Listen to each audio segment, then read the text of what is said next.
Bueno, muy buenas tardes a todos o a todas y a todas las personas, me refiero. Estamos en el Ecuador de la Semana Cultural. Un placer enorme recibir y debo decir, con letra mayúscula, a don Joaquín Araujo Ponciano, una autoridad mundial, un lujo tenerlo entre nosotros, invitado por la asociación y por la Fundación Oso, que presido ya aquí en la mesa, que tenía su director, Joaquín Araujo, multipremiado internacionalmente, con 50.000 reconocimientos, entre ellos tan importantes como el Global 500 de la ONU y muchísimos más que jalonan su vida. Es muy conocido también, sobre todo el gran público español, por aquella famosa serie en la que compartió espacio, tiempo y trabajo con Félix Rodríguez de la Fuente. Y todos nos acordamos de aquellos maravillosos programas del hombre y la tierra, la fauna ibérica, la fauna europea y las ediciones enciclopediadas de Salamanca. Hoy, amigos de grado, tiene el placer de poder, a través de la persona y figura de don Joaquín Araujo Ponciano, escucharle, saber algo más de todo aquello que nos rodea en una tierra, la nuestra, Asturias, en la que la naturaleza forma parte de nuestro propio ser.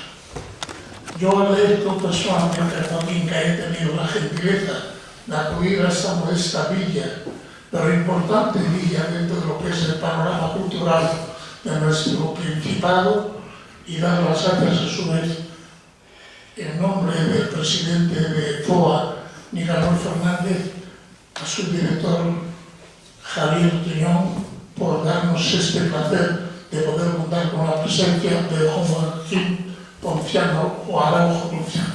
Y ya os dejo, previa palabra que va a tomar el concejal Claudio Rodríguez en compañía del propio Joaquín Araujo. Muchas gracias por venir aquí y bienvenidos.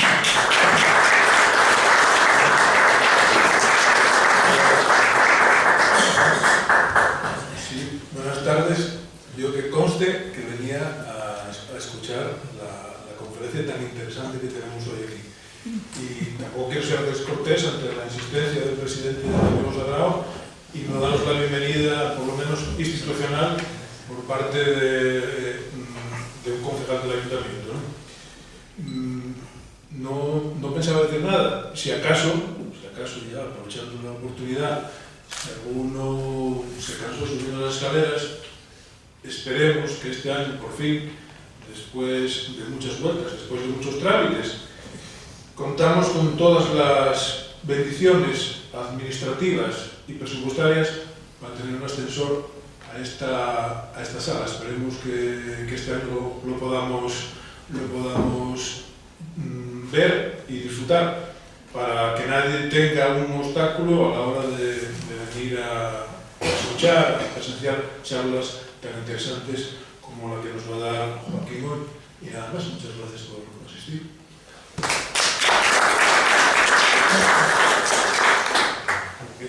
No dice nada.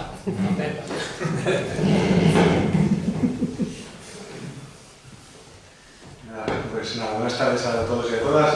Pues para la Fundación es un honor, lo dijimos durante todos estos días, que la Asociación Amigo Sagrado, el jurado, haya premiado la labor que durante estos 25 años llevamos desarrollando la conservación del oso pardo-cantábrico, y con motivo de la importancia que damos a este premio, pues trabajamos para que una persona del nivel de Joaquín Araujo pues, nos pueda acompañar durante estos 3 días, tanto aquí en la Semana Cultural, en la jornada de hoy, en la conferencia que nos va a dar en unos minutos, como el día de la entrega de los comos, el próximo sábado, donde glosará a la Fundación Oso de Asturias. Yo creo que sin más, estamos todos aquí esperando a que Joaquín nos ilustre con sus palabras, así que un poco más lo voy a decir. Muchas gracias.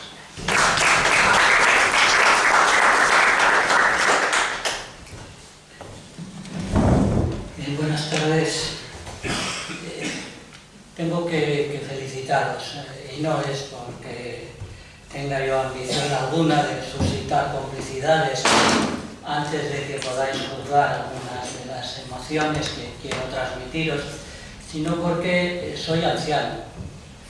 He dado muchas vueltas por este mundo e incluso acabo de manifestar ante la prensa que estoy celebrando mis bodas de oro con relación a una dedicación entusiasta casi sin un solo día de descanso durante los últimos 50 años. Hace 50 años empecé a vincularme a las asociaciones, muchas de ellas muy parecidas a la Fundación Los Asturias, y a ese inmenso esfuerzo, pero al mismo tiempo placer, de comunicar, de poner en común, que eso sería el objetivo fundamental, a pesar de que tenemos muy desviada esa vocación en los actuales medios de comunicación.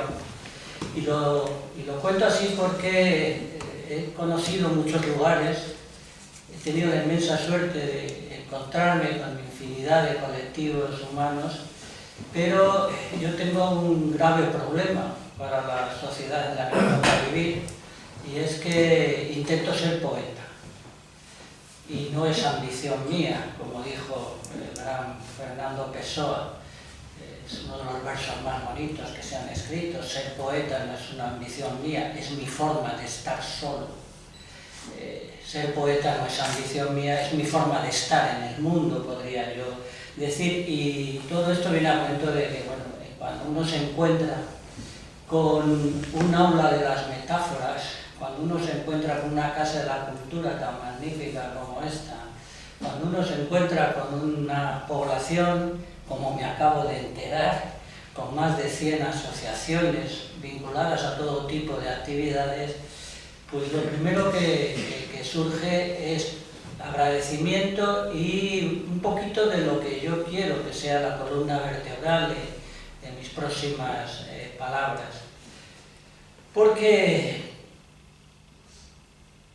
cunden las malas noticias. Lo siento mucho, no va a versar mis palabras de hoy en absoluto, como tantas veces nos toca hacer a los naturalistas, a los que hemos dedicado nuestra vida a intentar que la vida continúe, pues esa retahíla de informaciones, de datos aparatosos que literalmente se convierten en un tsunami de angustia para el conjunto de las personas que están escuchando. Pero sí tengo que partir de algo tan rotundo como el diagnóstico del mundo. El diagnóstico es rayano en lo trágico, y aquí se acaban las apreciaciones sobre lo que sucede. Porque frente a ese diagnóstico, esos indicadores, que no son fruto de ninguna especulación o fantasía, manan directamente de la comunidad científica, parten para su mejor y mayor difusión del propio lugar en el que yo tuve la suerte de ser reconocido, como son las Naciones Unidas. Tienen como piedra manantía los distintos observatorios de la naturaleza, de la sostenibilidad, de la salud del planeta, pero evidentemente tienen una cara que solamente se puede combatir con la propuesta que algunos intentamos llevar adelante desde hace muchos años. Se podría decir que lo que le sucede al aire, que está siendo asfixiado, lo que le sucede al agua, que está siendo ahogada, lo que le sucede a la tierra, que está siendo enterrada, lo que le sucede al humano, que está siendo deshumanizado, es fundamentalmente la consecuencia de una extirpación voluntaria, de un proceso que para mí, además, en una casa de la cultura no puedo por menos que calificar como error catastrófico, el tropiezo intelectual más grave de la historia de los humanos, que no es otro que el arrancarse a uno mismo de la tierra a la que pertenece. Esta imagen es absolutamente fundamental que la tengáis presente. soy un emboscado. Vivo en el bosque voluntariamente y planto árboles. Esto para mí es esencial. Seguramente es una obligación primaria de a quien le han publicado muchos libros. Enseguida vais a ver la importancia que tiene para el arte el término árbol, simplemente el término árbol, es crucial en la historia de las manifestaciones creativas del ser humano. Pero, sin duda, para que el agua vuelva a nadar en su limpidez, para que el aire respire la transparencia que todos necesitemos, para que la tierra vuelva a ser fértil y para que el humano sea lo que debe ser, que es fundamental que entienda que somos la especie de la compasión. Fijaros qué contradicción. El verdugo de la vivacidad es también el inventor de la compasión. Y la compasión tiene muchos posibles encuentros, desde los que pudiéramos llamar más convencionalmente trascendentes, hasta los que realmente a mí me apasionan todavía más, sin descartar una cierta vinculación con las grandes ideas de la historia de la humanidad, incluyendo las religiosas. No soy religioso en absoluto, pero no descarto esa presencia. Algunas de las consideraciones iniciales de los primeros cuerpos doctrinales son extraordinariamente amigables, compasivas con la naturaleza, con la vida. Todo esto se extravía a bordo de una arrogancia extraordinaria que nos quiere situar por encima de lo que nos permite vivir, por encima y avasallando a lo que nos permite vivir. Pero la gran terapia es la que hace coincidir al arte y a la naturaleza. Las codicias y las prisas, el amontonamiento de lo feo y el encumbramiento de la mezquindad tienen su diagnóstico, su medicina, su terapia, su tratamiento y su desembocadura en la reparación. Y precisamente en una casa de cultura, y más en un templo de poesía como es este, pues permite algo que siempre deberíamos tener en cuenta. ¿Alguien duda de que el arte tiene buena prensa? ¿Alguien duda de que tiene un merecido prestigio el que se dedica a crear cosas? Casi todos tenemos una, por lo menos primaria, impulsiva, admiración hacia las capacidades que han demostrado congéneres nuestros, que han puesto las mejores armonías en nuestros oídos a través de las partituras musicales, de los que han puesto la extraordinaria paleta de colores para que pudiéramos hasta cierto punto viajar por su propia imaginación y así hasta donde quieran, y no digamos a través de las metáforas. Probablemente la disciplina artística, en dura competencia amistosa con la música, como la principal disciplina artística. Decía el inmenso Émile Cioran, ya sabéis, el escritor, ensayista, filósofo más desgarrador de la historia, el hombre más pesimista, más nihilista, el hombre que condena totalmente las posibilidades del ser humano de una posible redención de sí mismo, que lo vuelvo a mencionar, se trata de humanizar una vez más a los humanos. Decía Émile Cioran que sin poesía la realidad se desprecia. Esta preciosa reflexión, que es por supuesto poética, aunque incluya el término poesía en la misma, es absolutamente fundamental, porque la admiración es la antítesis del desprecio, y esto es fundamental tenerlo en cuenta. Es difícil despreciar a Beethoven, a Goethe, es difícil despreciar a Luis Buñuel, a Federico García Lorca, es muy difícil despreciar a cualquiera de los grandes escritores, pintores, músicos y demás. Es muy difícil porque sentimos una admiración impulsiva, directa. Casi diríamos que es instintiva. Seguramente que fue capaz de pintar el primer bisonte en la pared de una cueva despertó la misma admiración por sus congéneres en aquel momento, trogloditas, ¿no? Dice, bueno, este tío ha sido capaz de representar ahí algo. Eludir el desprecio. Porque todo lo que le está pasando a este planeta se debe a un desprecio manifiesto. Desprecio manifiesto precisamente hacia la transparencia, hacia la limpidez, hacia la libertad, hacia la armonía, hacia las constantes vitales y sobre todo un desprecio que tiene mucho que ver con esta apuesta de esta noche de entender que la naturaleza también es arte. Un extraordinario desprecio a la infinita capacidad creadora de la misma naturaleza. Parece como que, una vez puestos a circular, nosotros tuviéramos una suerte de cédula, de permiso ilimitado, de olvidarnos de nuestro propio origen, de nuestro propio pasado. Admiramos al artista porque hace lo que nosotros no sabemos hacer. Y esto es absolutamente fundamental que lo tengamos presente. Yo me pongo a escuchar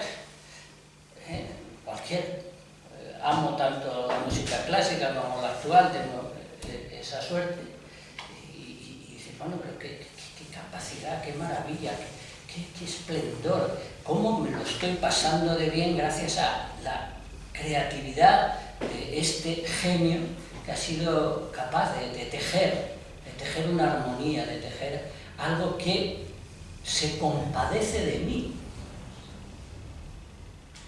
Vais a oír la palabra compasión varias veces, es clave, admiración, compasión, creatividad, y por tanto surge lo que realmente fertiliza a la disciplina artística que consideremos y además la convierte en algo que, como una misma planta que crece en un huerto orgánico, da frutos. Porque el arte es algo que parte de alguien que tiene un talento, pero que no tiene ningún sentido si no se pone a germinar, a crecer y a dar frutos en la tierra fértil del que está siendo el sujeto pasivo de ese talento.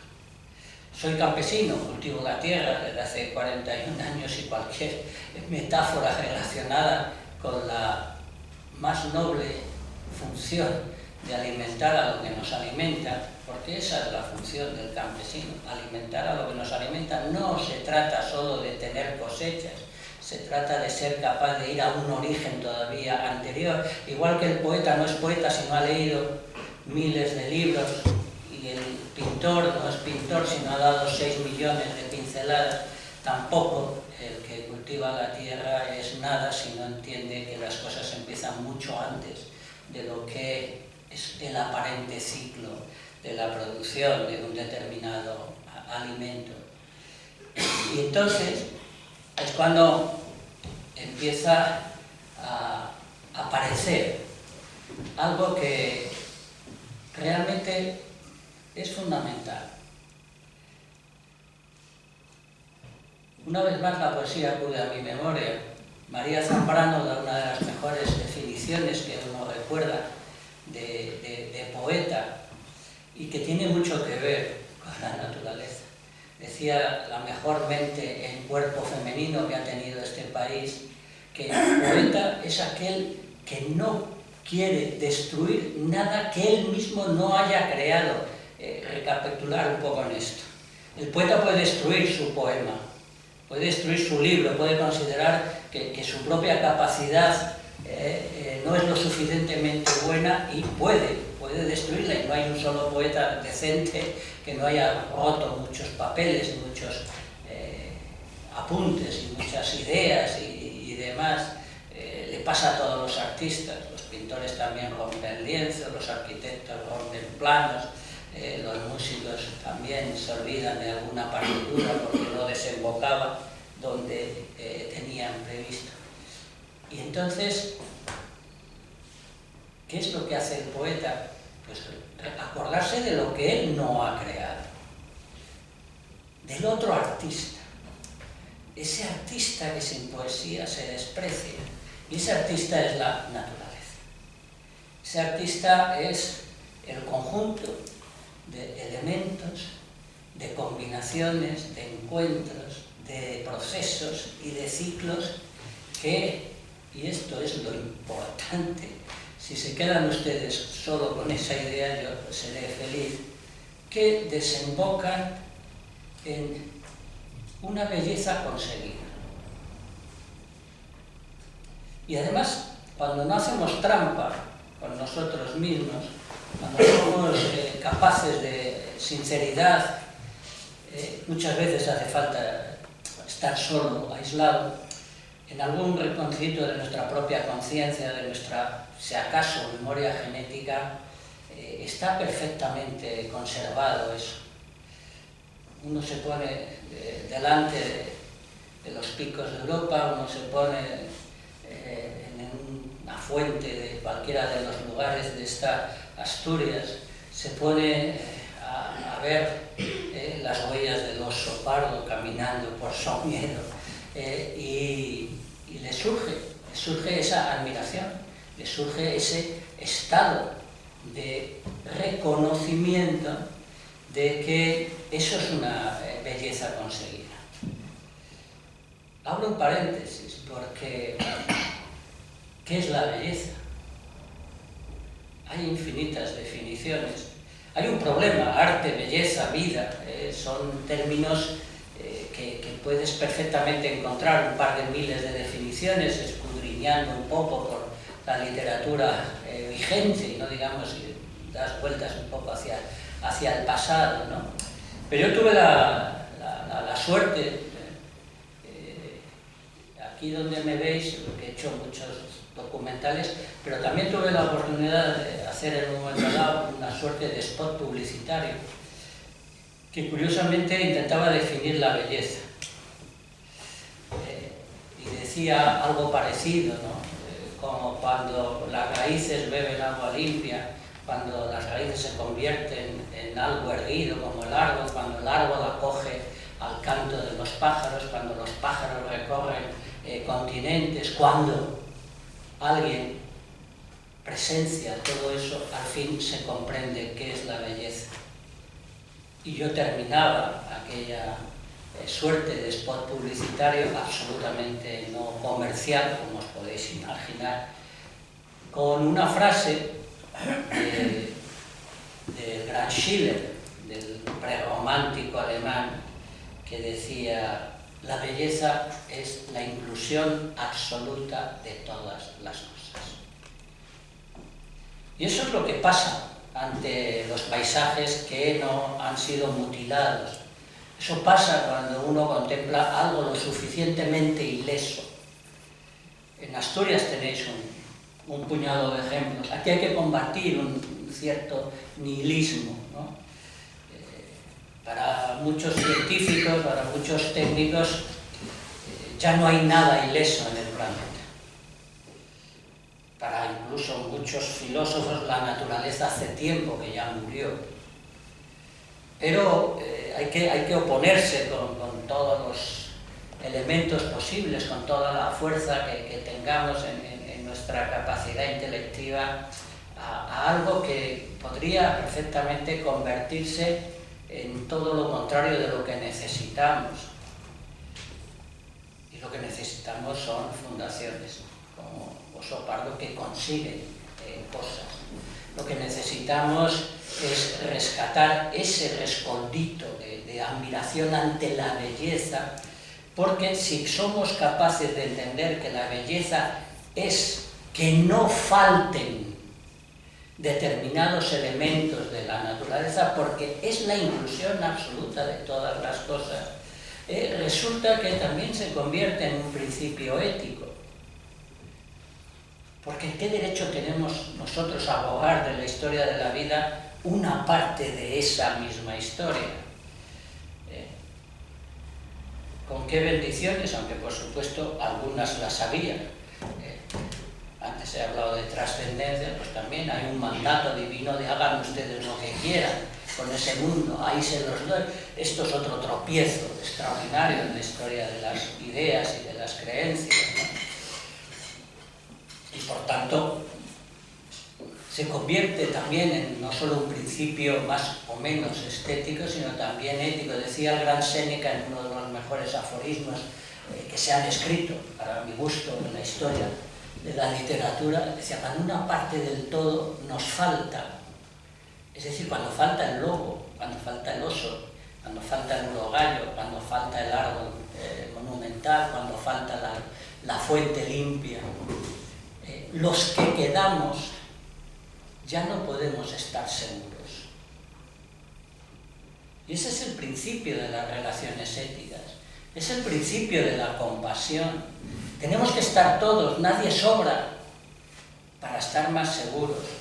¿Por qué? Porque la vida es un fenómeno tan fascinante que ha inventado la multiplicidad y la complejidad para poder asegurarse a sí misma.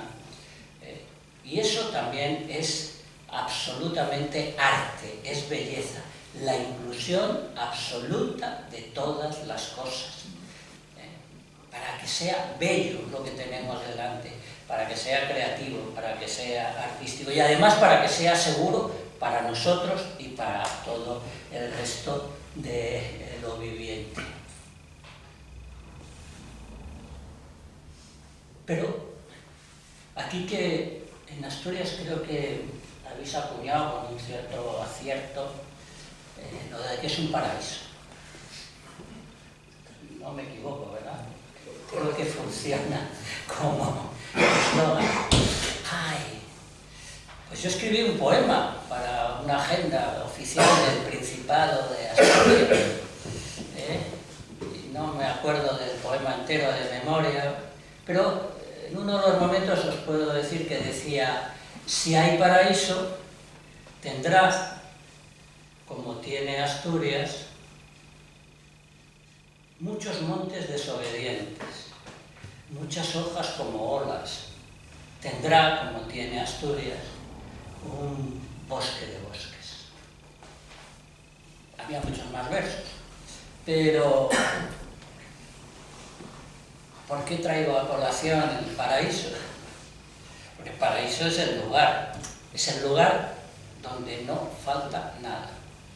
Es el lugar donde hay compasión, es el lugar donde hay arte, es el lugar donde hay admiración por la belleza.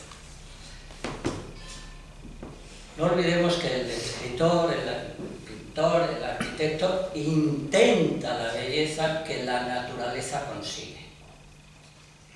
Y ahora diréis, ¿a qué viene bajarnos del gran potro de la soberbia? Porque cuando el artista es suficientemente artista, sabe que le debe el 90% de su inspiración a la que la naturaleza ha puesto a circular por sus entrañas y tiene como modelo indefectiblemente a la naturaleza, lo sepa ver o reconocer o no lo sepa ver o reconocer. Y este es un tema de debate, porque algunos artistas no consideran tener ninguna deuda tan clara y directa con la naturaleza, pero cuando uno da con un gran artista, pues se encuentra que sí que hay un reconocimiento de estas realidades. Estamos en la Casa de la Cultura, que tiene un aula de las metáforas. Les voy a contar una anécdota que la incluí incluso en uno de mis ensayos, ¿no? Yo también voy a presumir, yo tengo también una excelente biblioteca de poesía. Y un día decidí hacer algo al tuntún, fijaros, que no tiene rigor científico, pero bueno, tiene un cierto interés, o por lo menos como anécdota creo que es válida. Yo cogí, no me acuerdo ahora mismo, fueron 10, 15, 20 libros de poesía, los abrí 5 veces al tuntún. No elegí ni escritores, ni nada, ni temas, ni nada. Pum, pum, pum. La palabra vinculada a elementos de la naturaleza aparece en el 80% de las páginas de la poesía. Pero vas a las partituras de los músicos y pasa exactamente igual. En cuanto un músico te explica cuáles han sido los elementos que le han convocado para determinado tipo de expresión, predomina los elementos exteriores a nosotros mismos, es decir, lo que nos antecede, la extraordinaria fuerza creativa de la naturaleza. Decía Albert Camus, para mí, antes he dicho que Zambrano es la mejor mente femenina, para mí Albert Camus es la mejor mente del siglo XX. Decía, la tarea del artista es dar forma. Podemos estar de acuerdo. Insisto, definiciones de arte hay unos cuantos miles a nuestra disposición, pero no está mal dar forma. Pues tú das forma con el pincel, con el lápiz, con el cincel, con la nota musical, con la palabra, das forma. Y entonces uno se pone delante de un paraíso como el asturiano y resulta que te encuentras con algo que, si tienes suficiente capacidad de reconocimiento, pues queda absoluta y claramente demostrado. No podemos ver nada, fíjense lo maximalista que suena, lo tremendamente tremendista que puede parecernos. No podemos ver nada, ni fuera ni dentro de nosotros, que no haya sido dibujado por el lápiz del tiempo. Y el lápiz del tiempo es el agua. O sea que si la tarea del artista es dar forma, resulta que hay un artista en este planeta que ha dado forma absolutamente a todo lo que vemos, incluyendo el teléfono móvil, que es lo que más ve la gente. Ojalá algunos de los que... Pero no solo eso, es que vemos con 2 grandes gotas de agua. Es la primera frase de mi página web, por cierto. Miramos con 2 grandes gotas de agua. Nuestros globos oculares, nuestros ojos están formados en un 93% de agua. Es decir, que no solo el agua ha dibujado los perfiles, ha dibujado la estructura de los árboles. El árbol y el hombre son agua erguida. Nuestra estructura es una suerte de pequeño fractal que sigue las instrucciones del agua. Nuestro cerebro es una cuenca hídrica. Si nuestro cerebro ha sido capaz de hacer la Capilla Sixtina o las Meninas de Velázquez, da la casualidad de que el agua ha intervenido de forma principal y primordial, también en el Museo del Prado. Y no hay que decir de cualquiera de los objetos, no hay una sola cosa, ni el último chip, el último elemento informático en el que no esté el agua presente. Pues entonces la naturaleza es artista. Por tanto, conviene agarrarse a eso porque necesitamos la recuperación de la admiración, la recuperación del respeto por vía de algo que sí que entendemos que tiene ese poder de movilizarnos. Aunque también hemos visto cosas tan aberrantes como la quema de bibliotecas, como la destrucción de museos, como tantas formas de agresividad hacia esa parte más abstracta de nosotros, pero también la más noble, la más respetada de la creatividad. Normalmente no llevamos mal. Casi nadie se atreve a despreciar el Museo del Prado, ni el Palacio Real, ni el teatro donde se dan los mejores conciertos. Casi siempre tiene un estatus de reconocimiento esencial, ¿no?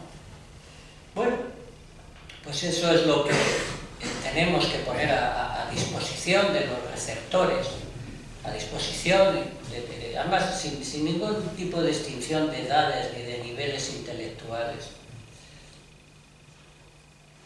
Por cierto, cuando se crean categorías, yo os puedo asegurar que considero a cualquier persona que no haya sido destruida por la traición de despreciarse a sí mismo, como sucede en demasiadas ocasiones, y que forme parte del sector primario, es decir, de la cultura rural, considérenlo también un artista.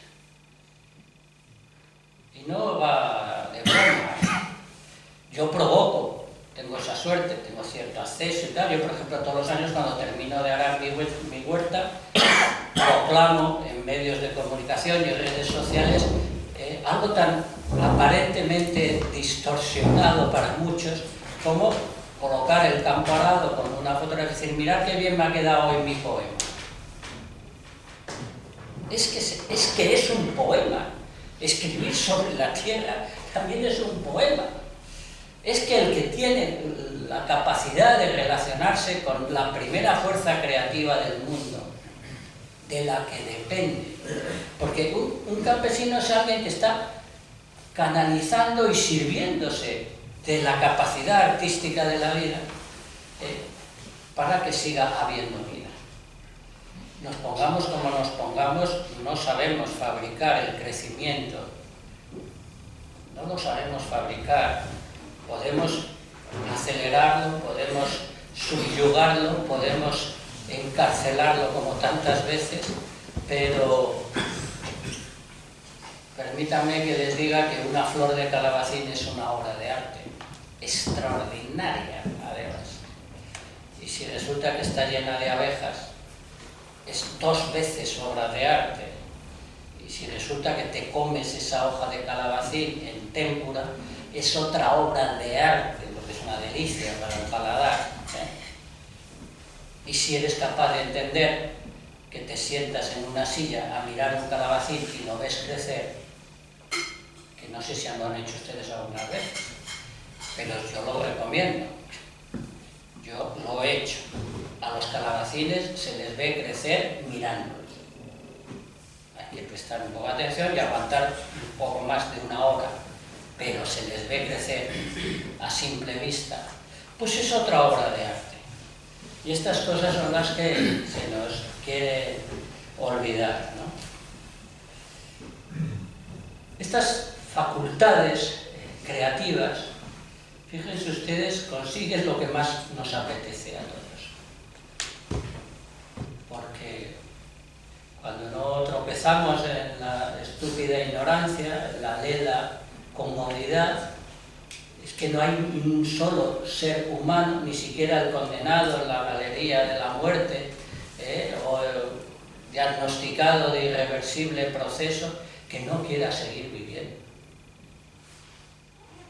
No hay absolutamente nadie. Hay un proceso patológico en algunas personas que realmente no quieren seguir viviendo, pero el que está en una normalidad emocional e intelectual quiere seguir viviendo.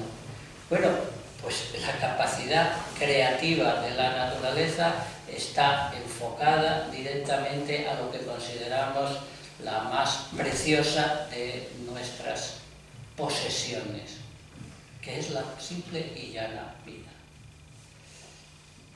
Y esto es tremendo, ¿no? Porque la falta de admiración por lo que sabe hacer la vida por nosotros mismos es lo que nos parece legitimar para su desgaste, saqueo, herida y hasta muerte. Y eso hay que subsanarlo una vez más, porque todos podemos ser los artistas de la naturaleza. La naturaleza trae al mundo a una especie, habría que abrir el paréntesis para decir, ojo qué artista es que ha creado a los artistas, porque no hay ningún artista que no sea hijo del proceso evolutivo. motivo, no hay ningún artista que no sea parte de la historia de la vida, ¿no? Fíjense ustedes, es que esa relación como la que yo he establecido antes con el agua es la misma que se establece directamente con el conjunto de las fuerzas de la naturaleza. ¿Alguien se atrevería a decir que la vida en este planeta, con 500 millones de especies, con todos los volúmenes, todas las formas, todos los colores, todos los sonidos, todas las estrategias diferentes, vitales, hasta la más rotunda multiplicidad inabarcable, no es creativa? Esta es la suerte de los naturalistas, que tenemos delante tal inmensidad de propuestas, que aparte de que nunca las va a conocer nadie, ni presente, ni pasado, ni futuro, tenemos la variedad, la infinita cantidad de rostros de lo viviente. Y cada día que se levanta una página de una revista, de una publicación científica, ¡plá!, te encuentras con algo todavía más sorprendente, con unas relaciones todavía más espectacularmente complejas. Te encuentras con... Es que además, si nuestra información del mundo viene por los 5 sentidos, te encuentras con todas las variantes,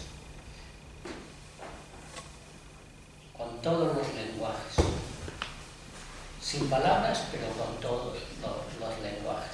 Y esto es, yo creo que más que fundamental para entender que nos falta todavía la siguiente consecuencia a la admiración. La admiración por lo que, ojo, y esto una vez más, es que no me cansaré de repetirlo, la admiración por lo que no somos capaces, no sabemos hacer. Las cadenas de relaciones energéticas en este planeta son de tal complejidad que no lo sabemos hacer. Y hay una cosa que ha pasado muy inadvertida a pesar de los llamamientos que vienen de la comunidad científica. Y que más o el que menos dirá, pues la mayor idea, el mejor descubrimiento científico, la mejor aportación del campo de las ciencias a esta humanidad enriquecida, pues puede ser la teoría de la relatividad de Einstein, la capacidad de curar determinadas enfermedades, el haber ido a la luna, el ser capaz de controlar malamente, por cierto, a los átomos reventados dentro de un reactor. No, el mayor descubrimiento científico de la historia de la humanidad es el que mantiene que nosotros no somos capaces de rehacer la complejidad del mundo.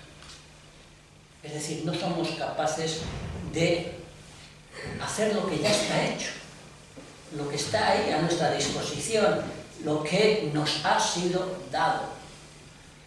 Y esto, fíjense ustedes, estoy con toda la retahíla de apreciaciones más o menos estéticas, incluso esa pincelada ética que he dejado que circulara y tal, y resulta que son los científicos, y que a lo mejor es el mejor poema que se ha escrito. Hay bastantes partidarios de que una parte de la ciencia es pura poesía, ¿no? La información de que no podemos restablecer, que no podemos técnica, mecánica, económicamente no podemos restaurar la complejidad de cualquier metro cuadrado de un bosque primario de este planeta, que por cierto tiene más información que todas las bibliotecas del mundo. Tiene más bits de información un metro cuadrado de bosque tropical húmedo que todas las bibliotecas del mundo. Pues ahí tendríamos que ser capaces de entender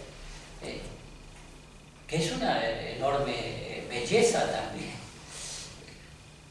la complejidad, la extraordinaria variación de lo que nos asiste, de lo que nos consiente y de lo que nos mantiene vivos.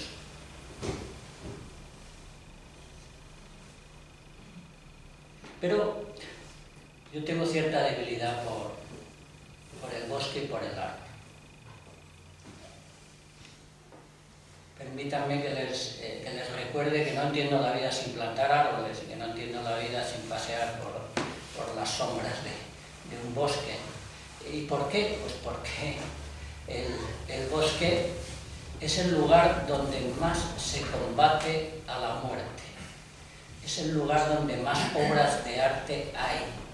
Es el lugar donde más colores circulan. Es el lugar donde más sonidos naturales pueden escucharse. Es el lugar que fabrica la transparencia. Es el lugar que sostiene a esta civilización. Cada árbol en pie es absolutamente necesario.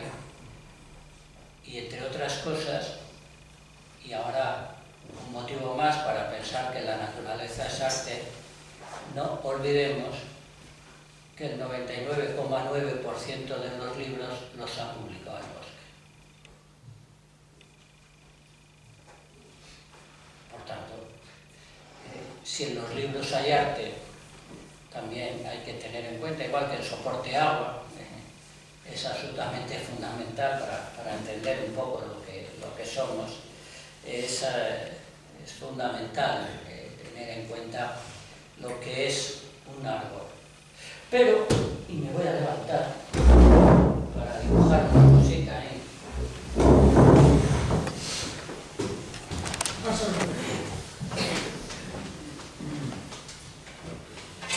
Fíjense, ¿saben ustedes en esta casa que respeta la poesía cuál es la mejor definición que se ha escrito de poesía? Es curioso porque es la más corta de la historia. Como arte, como vida, puedes hacer circular unos cuantos cientos, acaso miles de definiciones de poesía, pero la mejor es la más corta. Y es de un poeta más que reconocido, el poeta más famoso de la historia de nuestro país. Es de Federico García Lorca. Y es tan fácil, 3 palabras. No. Poeta es árbol. Vale también la de poesía eres tú. Lo digo yo, Ya. Además eso es verdad, también es verdad. Sin poesía la realidad se desprecia. En el momento que no te desprecias como realidad, eres poeta. Lo que pasa es que esta civilización decidió instalarse en el desprecio. Poeta es árbol. ¿Y por qué Federico García Lorca llega a dar una definición tan contundente, tan escueta, tan absolutamente, para mí, magnífica? Insisto en mi condición de emboscado. Emboscado que planta árboles, además. Pues por lo que les acabo de decir. Porque el bosque es donde más vida hay, donde más relaciones, donde más colores, donde más aromas, donde más lenguajes, donde, curiosamente, se formó la excepcional especie humana en el mismo bosque. Somos un producto, evolutivamente hablando, del bosque. Pero yo tengo una duda, y es si Federico García Lorca sabía algo de chino. Porque si sabes algo de chino, es la cosa más sencilla, formal, casi convencional, el dar una definición como la de poeta es árbol. ¿Saben ustedes por qué? Por esto.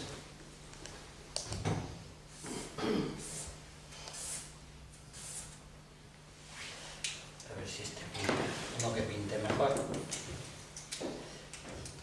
Esta es la palabra árbol.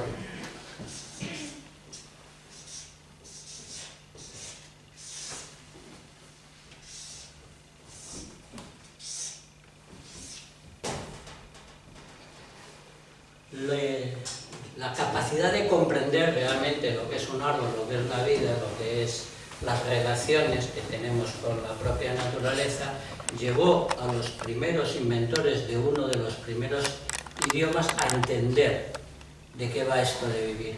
Porque árbol con una simple tilde quiere decir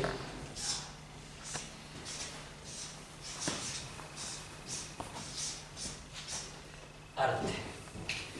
Y les juro que no hay que entender mucho más. Muchas gracias y que la vida te siga.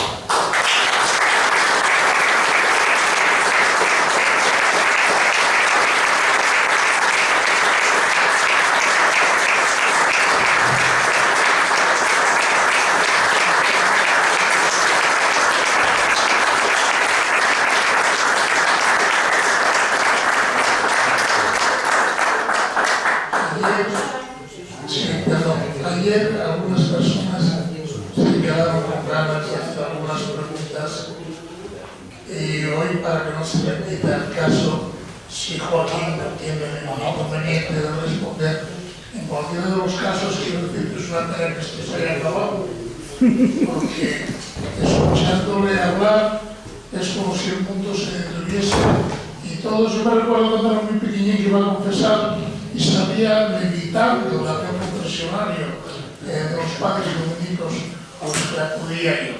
Ahora ya la vida me cambió hasta lo de levitar, que no soy capaz. Pero escuchando a Joaquín, la verdad que esto es un bálsamo más que recomendable. Esto es salud. Pero en cualquiera de los casos la palabra la tienen ustedes y la respuesta es Joaquín. Adelante.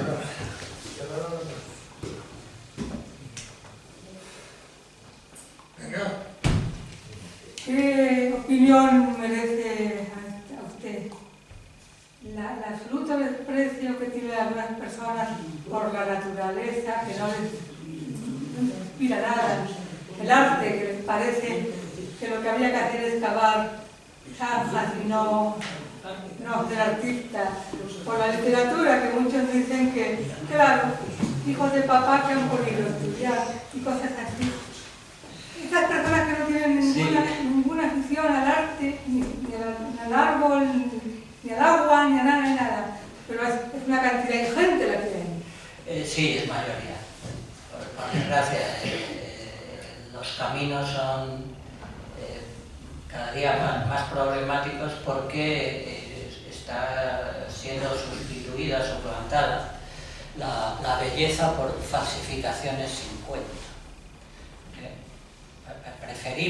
Prefiere, porque algunos preferimos la autenticidad, la transparencia.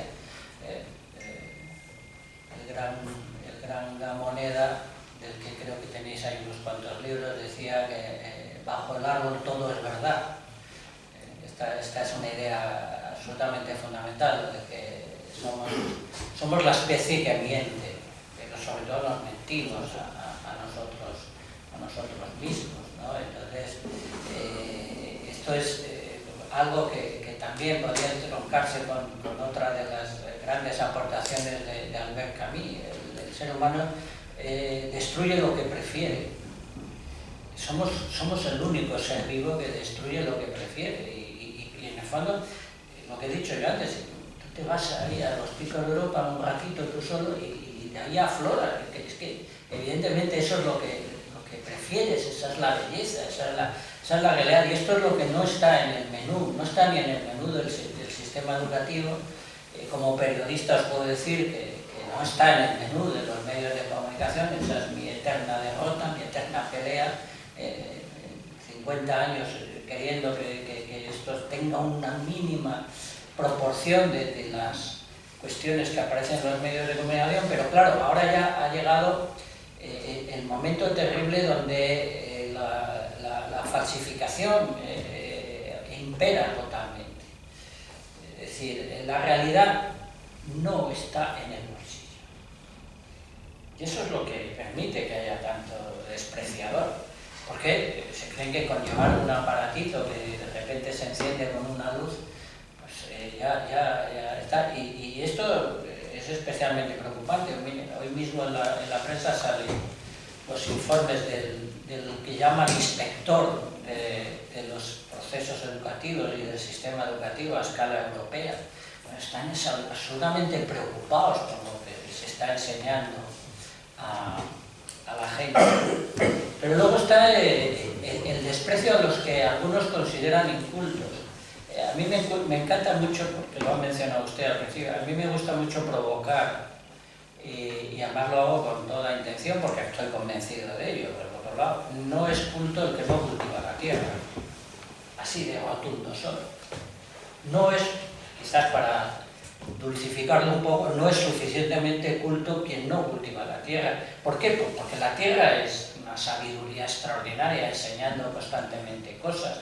Porque una cultura rural bien entendida es tan importante como una cultura científica o como una cultura artística. Es tan importante como eso. Y esto es lo que tenemos que tener en cuenta. Hay que empezar porque la vida aparezca en casi todos los elementos, entender qué es la vida, cómo funciona. Algo, fíjense ustedes, el desprecio a la naturaleza viene también de la idea de como, si total, o no está haciendo nada o no me da nada, y si está haciendo algo y me da algo, pues ya lo cojo y no doy nada a cambio, ni siquiera un simple agradecimiento.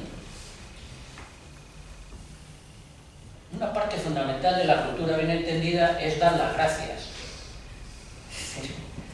es tener un grado de amabilidad, de compasión una vez más. Bueno, pues como todo esto no está, como todo esto está solo salpicadamente aquí y allá en algunos pequeños colectivos, en algunas organizaciones y demás, a mí me parece un disparate.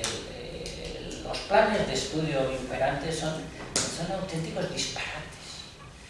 Es decir, ¿cómo es posible que solo prime una capacidad de adiestrarse en unas 4 especialidades y demás? Y sobre todo, ¿cómo es posible estar sacralizando el vivir contra la vida en vez de estar divulgando que hay que vivir con la vida? Si quieren, lo dejamos en eso. Todo lo que se pretende desde lo que llamamos pensamiento ecológico es aprender a vivir con lo que sabe vivir. Esta es una frase de Goethe: nada enseña a vivir mejor que lo viviente. Por cierto, se me ha olvidado decir una cosa muy rotunda, que viene muy bien. Esto que llamamos defensa de la naturaleza, ecología activa y tal, es un movimiento de liberación de la belleza. Le podemos definir con todas las cosas que quieran, y sobre todo nos cae cada insulto y cada absoluta minusvaloración. Pues si ustedes han entendido, que espero que sí, la parte central de mi charla, entenderán que lo que nosotros intentamos hacer, lo que se intenta hacer, manteniendo a los osos deambulando por esta cordillera maravillosa, es un movimiento de liberación de la belleza. Es un movimiento esteticista, es un movimiento estético. Es así de claro. Y esto es lo que no se difunde, no se divulga, no se enseña, no se comparte, porque hay unos estereotipos, hay unas normas de funcionamiento en los grandes elementos de formación del criterio,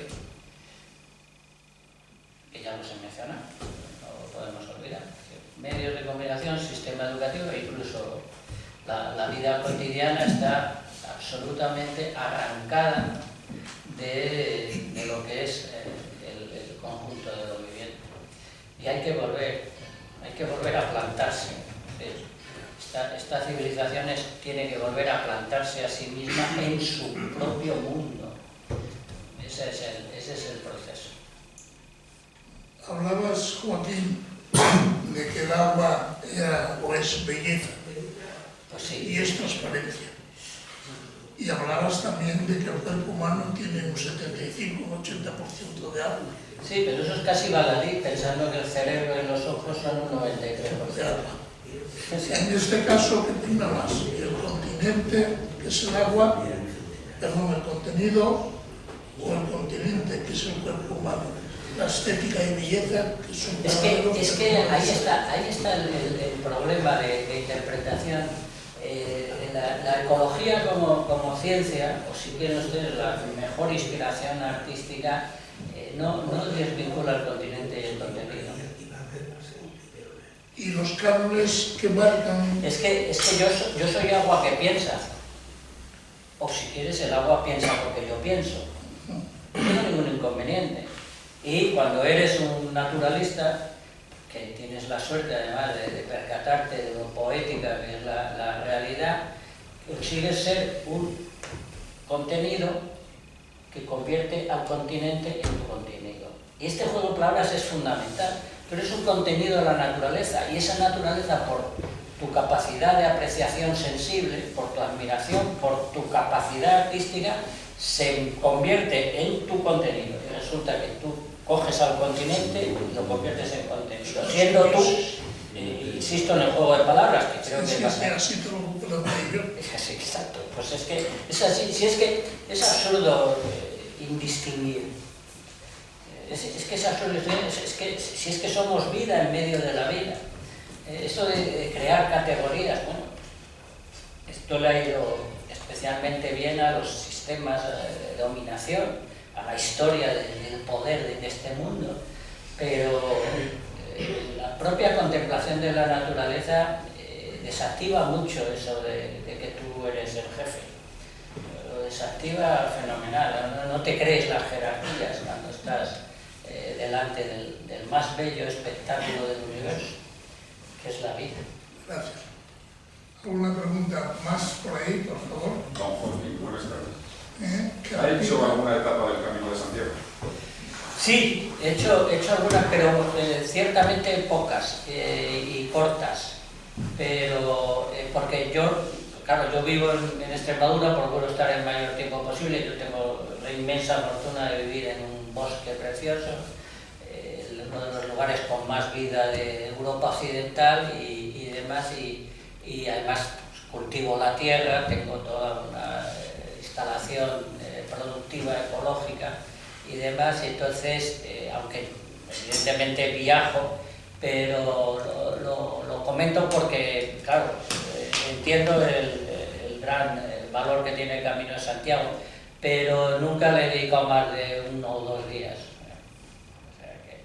Pues debería probar, porque Sí. es el ejemplo claro de toda la charla que nos ha Sí, además he hablado con mucha gente, es más, una gran parte de mi propia familia es adicta, o sea, llevan 20 años haciendo el Camino de Santiago, pero yo tengo mi Camino de Santiago ahí en una sierra extremeña y sí, o sea, pero sé de qué estamos hablando.